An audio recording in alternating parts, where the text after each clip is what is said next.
Okay, it's about 1:30 now, so Eastern time. Why don't we get started? I'd like to welcome you all to Energy Careers 2021. My name is Rosa Schmidt. I'm with the Center for Energy Workforce Development. Welcome. And I'd like to welcome you to this panel on cybersecurity and IT jobs in the energy industry. And our panel today is exciting. We've got two great presenters that will focus on our session is focused on college students and recent grads. And we'll talk specifically about jobs and careers in IT for that particular audience. So thank you for joining today. One thing before we get started, and before I introduce my panelists, questions, we will be taking questions at the end of the session. If you have a question while the panelist is speaking, please open up your chat feature, which is at the top or at the bottom of your screen, and it's a little bubble. Click on that and enter your question, and we will make sure that that we answer your questions at the end of the session. This is a live session. Please keep your phones on mute if you can, so that we don't hear that feedback once the session starts.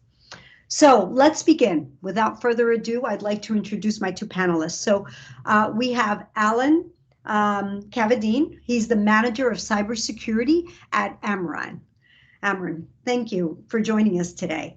And then we have Scott Siebert, and Scott is a director of AGIS, and I'm going to ask you to define that when you talk about your work for business systems at Xcel Energy. And their bios, if I start to read their bios, would take a lot of time. So what we have is their bios are located in the Resource Center. So just click on Resource Center. Once you get there, you'll see resources. Click on that, and you'll see the bios for the panelists there. Feel free to go there and just read and find out more about our panelists. Okay, so let's get started. So I'd like to first ask you to talk about what you do at your company, because, you know, and I'm going to go to Alan first. You're responsible for cybersecurity. So tell me what you do, and what was your first job? Was your first job in cybersecurity when you first came into the energy industry? So tell us a little bit about your journey. Yeah, sure. Thanks, Rosa, and thanks again for inviting us to participate and stuff like this. This is a great opportunity, I think, not only for us to get talk a little bit about cybersecurity, but hopefully get some good information out to our listeners today. So so I am currently a manager in our cybersecurity department, reporting to our CISO. And my role specifically is leading several teams in adversary simulation, which is our pen testing and red team, and threat team, where we kind of assess ourselves. Our application security team, so that's focusing on our secure development standards and principles, and then our enterprise vulnerability management team, and that's looking for vulnerabilities across our environment and kind of tracking what's happening in the world with regards to vulnerabilities that are released within software products and operating systems and things like that. So those teams keep me very busy. I didn't start there when I entered into the energy industry. I started at Amran about 5 years ago, just about, and I actually came in doing what we called cybersecurity architecture, and that's looking at secure design, like how do we implement the services and technologies that we put in place to make sure that they're done correctly and that they're secure, make sure we have the right locks on the doors, if you will. We have the cameras and monitor in the right place, if you think about it from a physical security perspective. But, we do that on a networking side. And from there, I work with our leadership to kind of start this, what we call our threat and vulnerability management team, which is, encompasses those groups that we worked on. And really what we're focused on is, kind of proactively assessing our own environments with regards to, attack techniques and postures that our threat actors are actually using against the energy industry, and making sure we can monitor for them, detect, and prevent against them. And that's across our full stack of technologies. So wow, that was a mouthful, but that's, you talked about the cybersecurity and the threats, and I think about my computer and being hacked, but on a much bigger scheme, right? Much bigger. You've got it. Exactly. And fortunately, for me, before I came into this, I worked 12 and a half years kind of working for a large defense contractor with the Department of Defense. And so I'm able to pull a lot of that stuff in to help, really expand, the protection coverage that we're looking to do. Yeah, and it looks like you've had some growth within the industry as well, which is great. Scott, tell us what you do. So love to find out more about AGIS and business systems and what you do for Excel Energy. Sure. We love our acronyms here for sure. Yeah, for sure. Yes. So currently I'm a director in our business systems delivery team supporting our advanced grid, or our AGIS, Advanced Grid Intelligence and Security program, which is deploying about 4 million new smart meters, what we call smart meters, out to our customers' homes in our 8 service areas, our eight state service territory. And what's exciting about this, it's a combination of IT and security enabling capabilities that our customers are going to be able to use once that smart meter is installed. It's really, the energy industry is, as most know, is, it's very heavy in regulatory. It's, there's a lot of regulation, I would say, and we're trying to look more as almost like a retail organization, where we have to look for new ways to drive revenue from our customers. And this is one way we can do that. So deploying these smart meters will enable mobile applications to be used for customers to be able to see, what their utilization is. It gives us another channel to communicate with them. At some point, we will have the capability to say, hey, we noticed that, you're running your refrigerator. It seems to be aging and it's using more energy than a typical one should. Perhaps it's time to, to look for a new refrigerator. Here are some companies that we work with, so just opening up different revenue streams. Along with that, obviously, the S is security. 4 million meters means 4 million new endpoints and 4 million attack sectors. So the security has been at the forefront of this program. So looking at how do we enable security all the way from the endpoint, from the meter, all the way back to our billing systems and our corporate network. Prior to that, I did spend some time. So this is my first time in the utility industry. About 5 years ago when I joined Excel Energy, I was leading the security delivery team, which implemented various software packages and processes to strengthen what we call our defense in depth approach to protect the grid. Yeah, and so coming from retail into energy is really giving me a different perspective, and it's exciting to see the energy industry start to look almost as a retail organization as it interacts with customers. That's awesome. That's a really cool, exciting project to be working on, to be able to impact the customer that way. And as a user, I worked in the energy industry, but now as a user, I love it when I get, on my phone, I get text messages from the company's telling me, hey, your power's out. You're going to be out for 5 minutes or 10 minutes or a half hour, and giving us updates, which is awesome. That's great. So that's a great project. Scott, I'm going to continue on and just ask, can you talk about, are there other innovative projects? Because I know there's so much innovation going on in the industry right now, especially in the energy industry. Can you talk about maybe another project that Excel Energy is working on? And then, Alan, you're free to add what Amarin's doing as well. Sure. There are a number of exciting projects aside from the advanced grid. I think one that I would highlight is our investment in EVs, electronic vehicles. So we want to be the service provider for an EV purchase. So if we have a customer who's thinking about considering purchasing an electric vehicle, one of the challenges is long distance trips, finding charging stations, the overall cost, just the unknowns related to it. So we're looking at how can we be that service provider, implement or install a charging station right in your garage, charge during off-peak hours to save money. Just so there's a huge investment in EVs right now, And so we have a lot of very exciting different programs, a lot of multifaceted programs related to that entire EV movement. So that would be one that I would highlight. Great. Mm-hmm. Alan, do you have anything to add? Yeah, it's great to hear that kind of investment of EV stuff. We're doing some similar things that Scott talked about.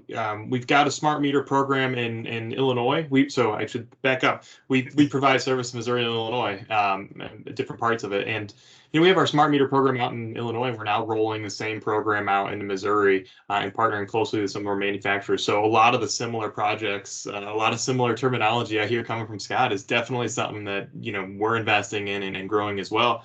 The other big one that we've been working on the last couple of years is building up our own wind farm environments across Missouri.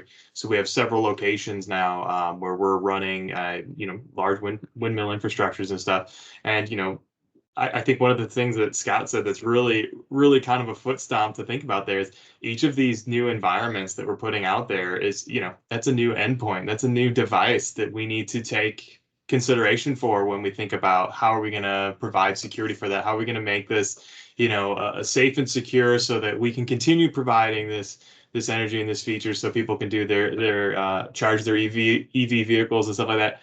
How can we do that all securely? And that's absolutely a challenge that we face, especially because there's, it's critical infrastructure, right? We've got to do it right, and we've got to deliver on that to our customers. Yes, it's interesting how cybersecurity and security and the IT piece, it just touches every single project that a company might be working on, even if it's an operations project like putting in a wind turbine, and how that is impacted, how cybersecurity is and security and IT is impacted by those projects. Yeah, absolutely. We have to work lockstep with our IT partners about, I spoke a little bit about architecture earlier, but how do we design this securely in the first place? I think about, to draw a parallel, I think about a bank, right? You think about all the different safety mechanisms they have in the bank to secure that money. It's the same thing across like an IT network and stuff like that. But our vault is our critical infrastructure, right? That's where we've got maybe it's our generation capability, our transmission capability, or distribution down to individual homes and businesses. Like those are where we have to we spend our time securing and working around. And that's what's really interesting about, I think, the energy industry is because you are working like with critical infrastructure. This is stuff that not everybody gets to work on. So it's really exciting to kind of be a part of securing something that I can walk out to my neighbor and they can say, so how's Ameren doing with security? And I can say, what, we're doing great. And here's the projects we have going and here's why. And this is what we're investing in today. And here's where we're maturing tomorrow. So it's great to be at the forefront of that, I think, especially in this industry. And that's, the thing about the defense in depth that I mentioned before, you can put protections on everything that's your core infrastructure and lock everything down. But if you have one opening through a phishing email, somebody clicks a link, they get credentials and they work their way into the network. It doesn't matter how much you've strengthened your firewalls and you've strengthened physical security. One entry point in can compromise that entire thing. So that's the most fascinating part, I think, that I've learned here in the energy industry, is just all the different, as you said, the endpoints and the entry points into the critical infrastructure. You see movies about people hacking in and shutting down a grid, but that's a reality. We've seen that happen recently with ransomware, where pipelines are shut down, and it's a huge risk to the country. So yeah, and the energy industry to me is, I know I take it for granted. I go into a room, I turn on the light, I turn on my phone, I turn on the computer, I expect it to work. It's there all the time. And so, how essential energy is in society, and what happens if we don't have all this cybersecurity and you're not doing all this right. What happens? And the impact that it has on society. Yep, indeed. It's a different, when I was in retail security, you think about credit card numbers being stolen was really the biggest threat.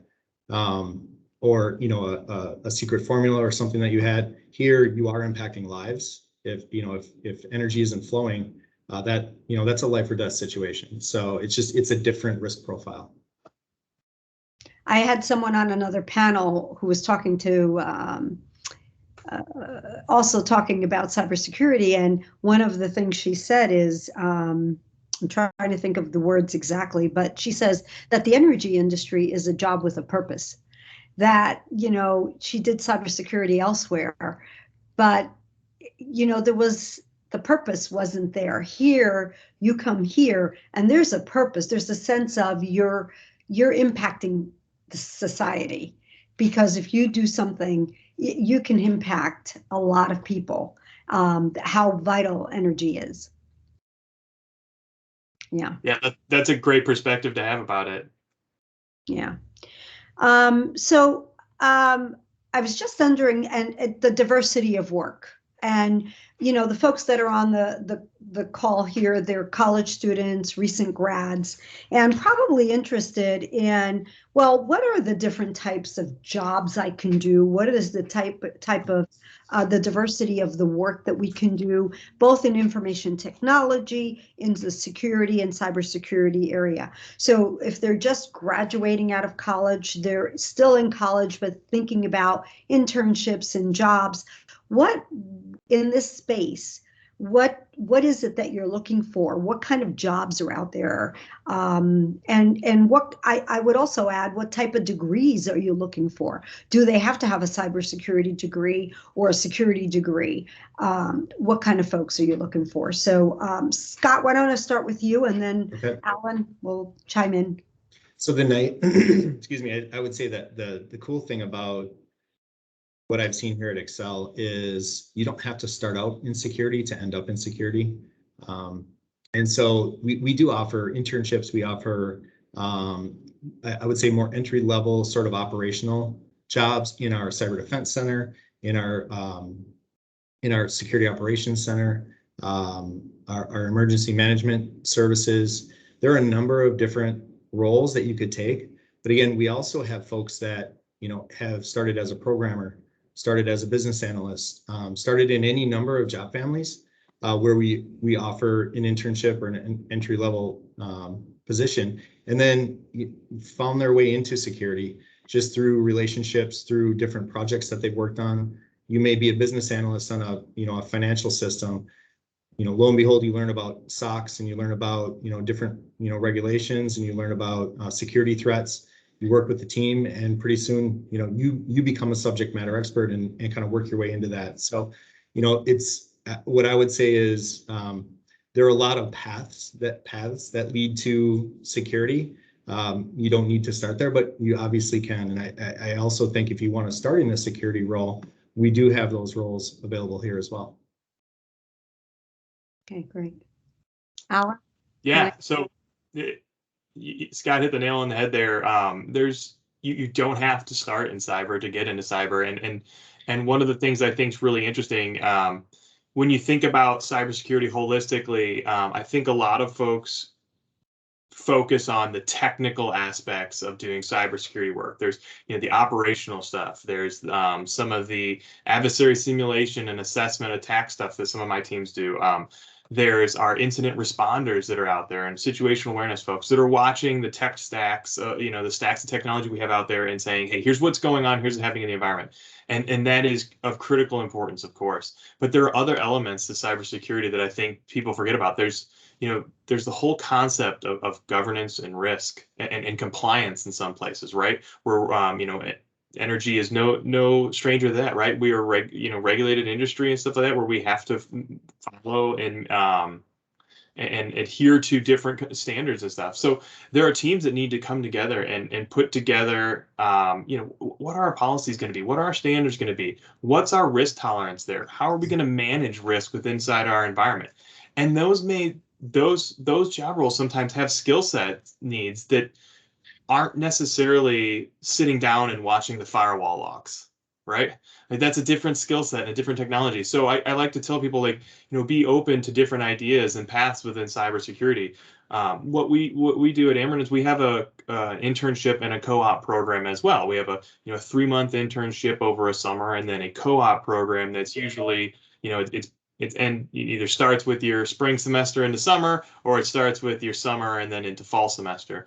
And what we've found that works really successful is a lot of co-ops come in and they don't know what they want to do yet, or maybe they have their eye really set on something. I want to do digital forensics, right? I want to get into the investigative side of things and really dig into what happened. But then they get in there and they find out, yeah, you know what? That's not for me. Like it didn't hold their attention. It wasn't exciting. So, we try to rotate and get different experiences through our cyber groups, and even throughout Ameren, there's, we can rotate through there to really help find what might be a good fit to get that right experience. And, we've had some really great success stories doing that, where we find someone that comes in, their heads down, they want to be super technical, but they find out once they get in there that maybe that's not where their skill set is. Maybe they have a more strategic mindset and they're thinking at it a little more holistically. And that's been fantastic to really to find those opportunities for folks and just kind of let them see what it is they may be interested in as they're coming into the job sphere, or as they're switching to a new career. That's great. And Alan, I think Scott mentioned internships. Alan, you mentioned internships. I think the majority of our energy companies across the US have internships during the summer. Many of them have co-ops and an opportunity, whether you come in as an intern during the summer, and if you're still at home, you can continue working part-time while you're going to school. If you go back to school, you have the opportunity to come back the following year and build upon that. And many companies are bringing those folks in and then hiring them once they graduate. And now they've had different experiences within the company, really trying to understand, and that internship gives them that ability to test something out. Is it something I would love to do for, afterwards, after I graduate? So those internships are key, I think, to looking at that. Yeah, and there's one thing I would add to that too is, if you, as you, like Alan said, you don't really know what you want to do yet. You want to, dip your toe in the water and take an internship in a cyber role. Looks really great on a resume to have that experience. Even if it's something you decide down the road that's not what you want to do, being exposed to that risk profile and the different, inner workings behind the curtain of how a cybersecurity team is led, that's extremely valuable to organizations, just to have that sort of knowledge and that thought process. So that's another thing I would add is, it's not as though everything leads to cyber and once you're there, you're there. You can get out too if you decide that that's not for you. I think Alan mentioned that. Spend some time there, learn some things, and then go a different direction. Yeah, and I agree with you. I think that growth potential, one of the things when I came into the organization, into the utility, I started as a clerk, and I was in human resources. But I'll tell you, I never expected to see the breadth and depth of jobs, even just in the human resources organization, and saying I can do so much varied work and really be challenged. And I think it's the same thing within your organization. You can do cybersecurity or security work and be in operations, or be on the IT side, or on the cybersecurity side, central, right? Yep. Good. How about some degrees? And I just, are you looking for folks that have a cybersecurity degree? What other degrees are valuable and would be, or skills that people can bring to the table? And I'll just open it up. What I would say is, if you're looking specifically for a role in cyber, then a cyber degree, or maybe not even necessarily a degree, but some coursework related to it would be a really good step, where maybe you jump from an entry level to a very specific niche position. If you have a general degree, it doesn't mean you can't get into a cyber entry level position as well. Like I said, there are a lot of comparable skills. A business analyst or a programmer could be extremely valuable in a cybersecurity team, just like what Alan mentioned, with analyzing risk profiles, or looking for patterns. One of the things that you look at is if there's a password attempt to access an account, that's not something that triggers a flag, but if there are 1,000 of them in a second, that's something that does, trigger a red flag. So just that critical thinking skill and things that, would enable you to be an analyst is just one example where you wouldn't necessarily need a cyber degree to be good at that. So, a business degree or a financial degree could apply as well. Yeah, hit the nail on the head once again there. The cyber degree is obviously something that carries a lot of weight when you're jumping into a cyber department, right? Same with, probably true with most careers that you jump into. If you have a degree aligned with it, it makes a lot of sense. But I think cyber is so broad with the skill set that we need that you see a lot of folks coming into cyber from different places. Like I was saying, like business analysts, definitely there's a lot of need for that, that kind of background when you're jumping into a lot of like our risk stuff. I've seen a lot of success in folks that are coming from, they've had previous development work or previous IT background can also be huge. But even if you don't have the degree in front of you, that experience can be great. If it's just coursework, I think Scott said there's entry-level positions and stuff like that available that kind of cater to that need. And again, like our co-op and internship programs really help find those folks and kind of become a feeder, if you will, to some roles and stuff that we have.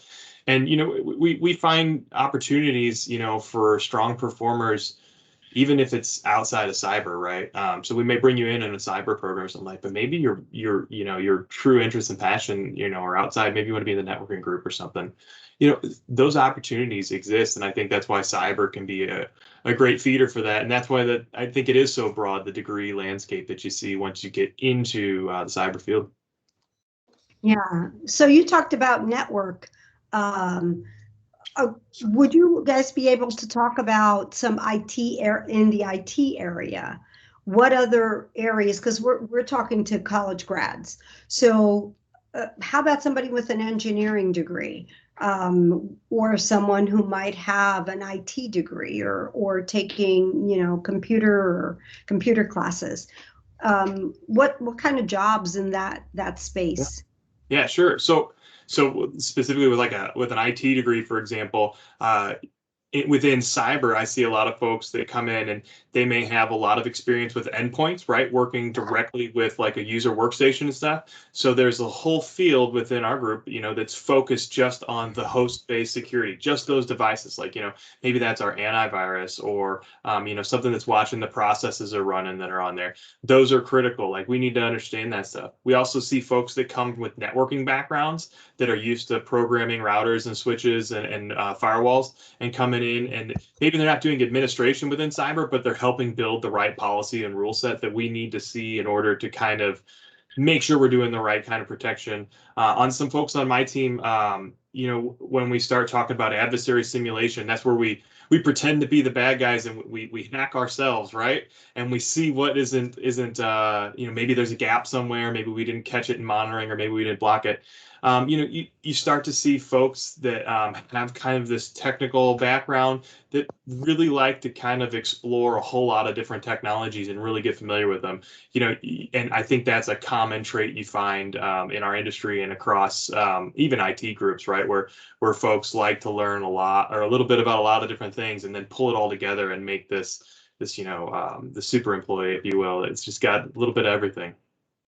That's great. Yeah, I would agree. There's so much overlap between just a basic programming job, a network job, and the same skill sets that you would use on a cyber team.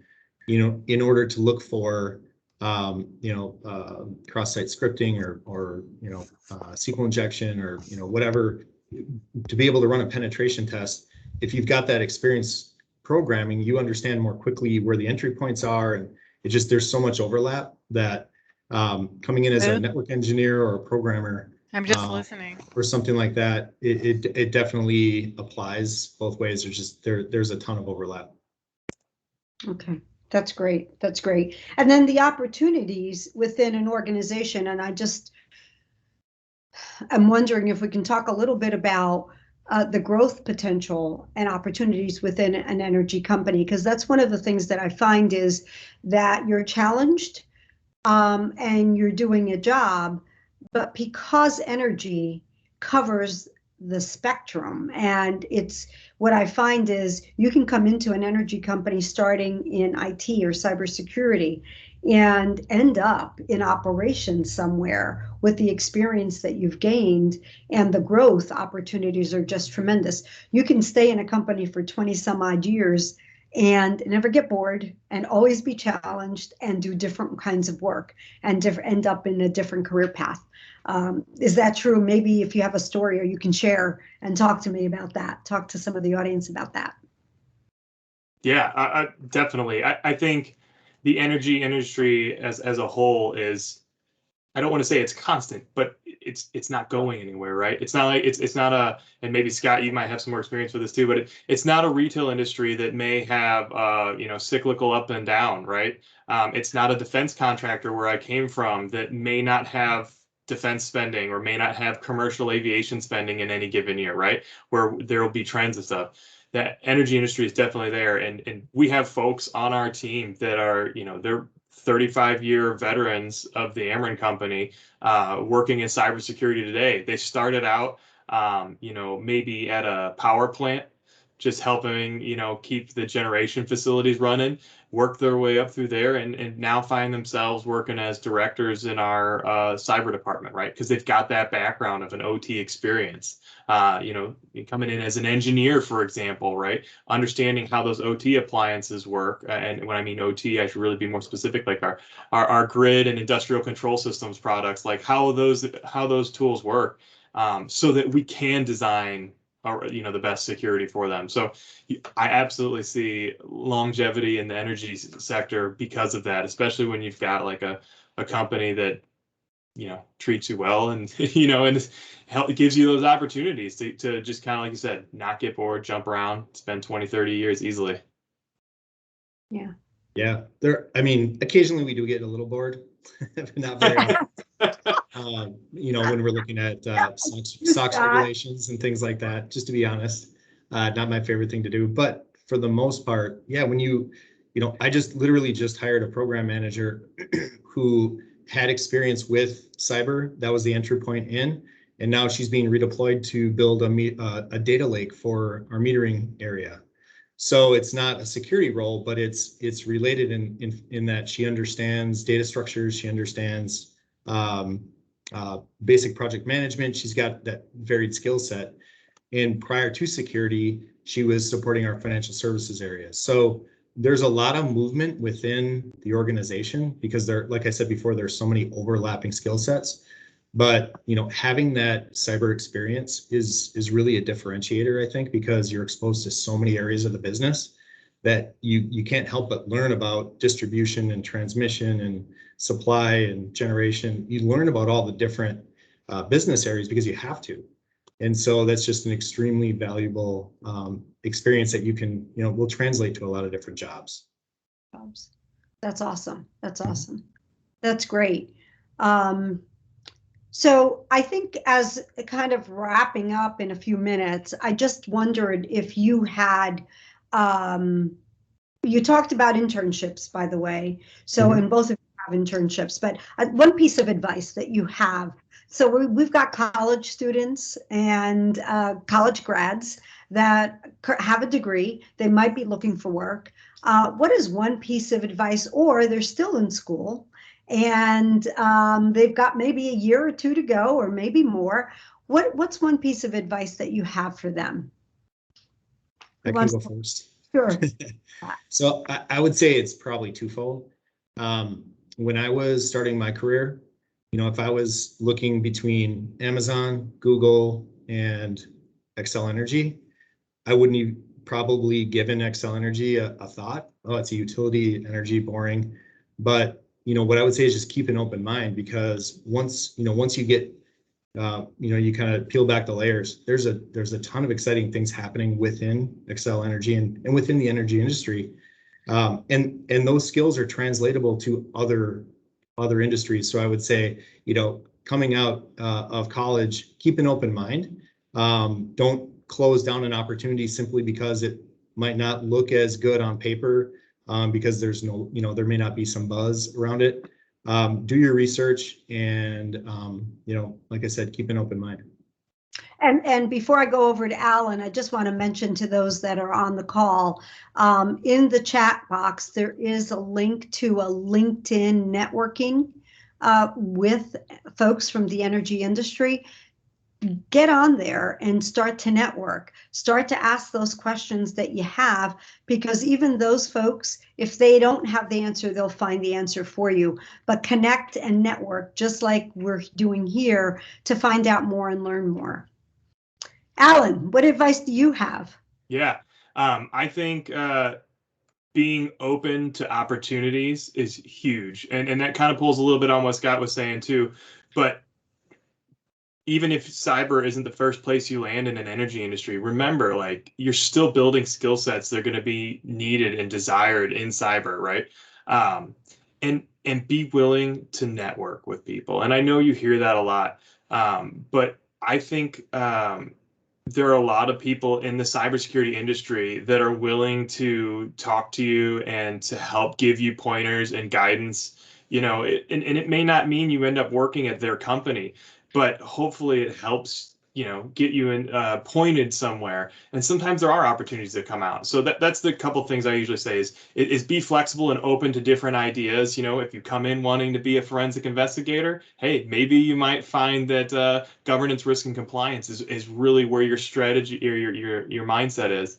And then just reach out and talk to folks in the industry. That most people are very open to chatting and connecting with you and helping you give guidance when you have a question, that's like, hey, I'm looking at these two positions, or hey, I have an opportunity to get a cert or something like that. What should I do? Or like, we're totally happy to help give that kind of information and give you, maybe some of our real world experience that we've seen from it to help guide a little bit. We want to give back as much as we can. So. Yeah. So thanks, Alan, for that. And I appreciate what both of you said. And the fact that you said keep your options open. I think both of you said, don't worry about where you come in, because if there are internships, you might not find an internship in cybersecurity, but maybe another internship that might give you that broad understanding of the industry and connect you with the folks. And maybe the next internship could be in cybersecurity, but it will add to your skill base. I had someone on another panel who was a chemical engineer, and she is working for the energy industry and is doing nothing with chemicals, and she's not even using a lot of her engineering degree, to be honest. But it's, she loves what she does right now. She's using a lot of what she learned in engineering to be able to apply it. And so encourage everybody to keep that open mind. So thank you all. Thank you both, Scott and Alan. Thank you for your expertise. Claire, there is someone asking to post the LinkedIn group again. Would you be able to do that for me, please? I'd appreciate it. But Alan and Scott, thank you again for taking the time to be here today and share your expertise, your knowledge, your experience, your stories. They were great. I want to tell the audience, please visit the exhibit booth. Exhibit booths, we have about 40 companies out there that have booths that you can talk to and network with folks and join some of the other webinars. Again, thank you for joining this afternoon, and thank you both, and have a wonderful afternoon, everyone. Bye-bye. Thank you. Thanks.